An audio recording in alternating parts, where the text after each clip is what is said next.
क्यों होता है तुलसी शालिग्राम का विवाह? धार्मिक मान्यता के अनुसार देव उठनी एकादशी के दिन भगवान विष्णु नींद से जागते हैं। इसी दिन से शुभ कार्यों की शुरुआत भी होती है।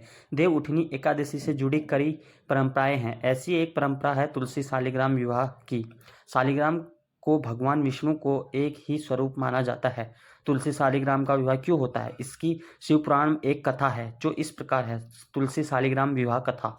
शिव महापुराण के अनुसार पुरातन समय में दैत्यों का राजा दंभ था। वह विष्णु भक्त था। बहुत समय तक जब उसके यहाँ पुत्र नहीं हुआ तो उसने दैत्यों के गुरु शुक्राचार्य को गुरु बनाकर उनसे श्री कृष्ण मंत्र प्राप्त किया और पुष्कर में जाकर घोर तप किया। उसकी तपस्या से प्रसन्न होकर भगवान विष्णु ने उसे पुत्र होने का वरदान दिया।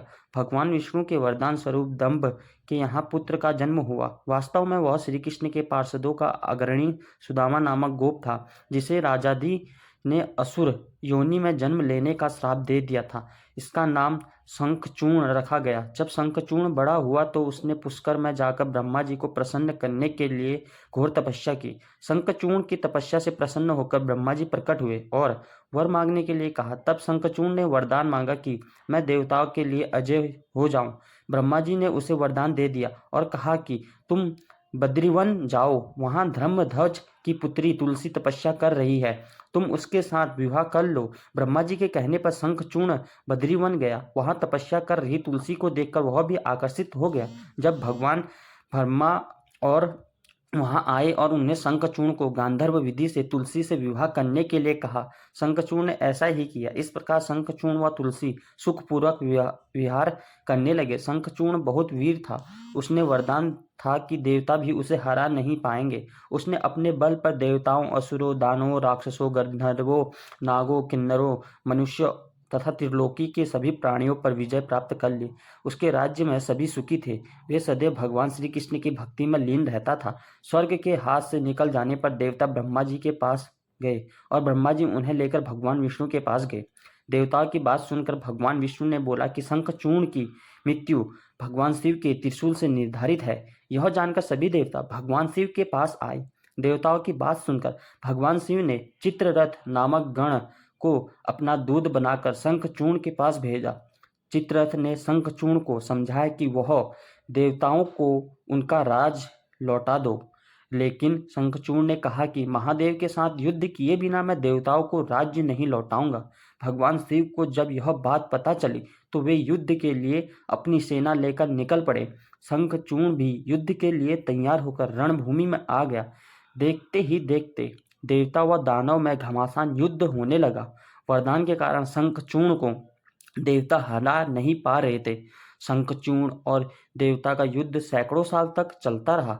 अंत में भगवान शिव ने शंखचूर्ण का वध करने के लिए जैसे ही अपना त्रिशूल उठाया, तब आकाशवाणी हुई कि जब तक शंखचूर्ण के हाथ में श्री हरि का कवच है और उसकी पत्नी का अस्तित्व अखंडित है, तब तक इसका वध संभव नहीं होगा। आकाशवाणी सुनकर भगवान विष्णु वृद्ध ब्राह्मण का रूप धारण कर शंखचूर्ण के पास गए और उससे श्री हरि कवच दान में मांग लिया। शंखचूर्ण ने वह कवच बिना किसी संकोच के दान कर दिया। इसके बाद भगवान विष्णु शंखचूर्ण का रूप बनाकर तुलसी के पास गए। वह जाकर शंखचूर्ण रूपी भगवान विष्णु ने तुलसी के महल के द्वार पर जाकर अपनी विजय होने की सूचना दी। यह सुनकर तुलसी बहुत प्रसन्न हुई। प्रतिरूप में आए भगवान का पूजन किया व रमण किया। तुलसी का अस्तित्व भंग होते ही भगवान शिव ने युद्ध में अपने त्रिशूल से शंखचूर्ण का वध दिया। कुछ समय बाद तुलसी को ज्ञात हुआ कि यह मेरे स्वामी नहीं है। तब भगवान अपने मूल स्वरूप में आ गए। अपने साथ छल हुआ जानकर शंखचूर्ण की पत्नी रोने लगी। उसने कहा, आज आपने छल पूर्वक मेरा धर्म नष्ट किया है और मेरे स्वामी को डाला मार डाला। आप अवश्य ही पाषाण हृदय हैं, अतः आप मेरे श्राप से अब पाषाण पत्थर होकर पृथ्वी पर रहे। तब भगवान विष्णु ने कहा, देवी, तुम मेरे लिए भारत वर्ष में रहकर बहुत दिनों तक तपस्या कर चुकी हो। अब तुम इस शरीर का त्याग करके दिव्य देह धारण कर मेरा साथ आनंद से रहो। तुम्हारा यह शरीर नदी रूप में बदलकर गंडकी नामक नदी के रूप में प्रसिद्ध होगा। तुम पुष्पों में श्रेष्ठ तुलसी का वृक्ष बन जाओगी और सदा मेरे साथ रहोगी। तुम्हारे श्राप को सत्य करने के लिए मैं पाषाण शालिग्राम बनकर रहूंगा। गंडकी नदी के तट पर मेरा वास होगा। नदी में रहने वाले करोड़ों कीड़े अपने तीखे दांतों से काट काट कर उस पाषाण को मेरे चक्र का चिन्ह बनाएंगे। धर्मालुजन तुलसी के पौधे वे शालिग्राम शिला का विवाह कर पुण्य अर्जुन करेंगे। नेपाल स्थित गंडकी नदी, केवल इस नदी में ही मिलता है शालिग्राम। परंपरा अनुसार देव प्रबोधिनी एकादशी के दिन भगवान शालिग्राम और तुलसी का विवाह संपन्न कर मांगलिक कार्यों का प्रारंभ किया जाता है।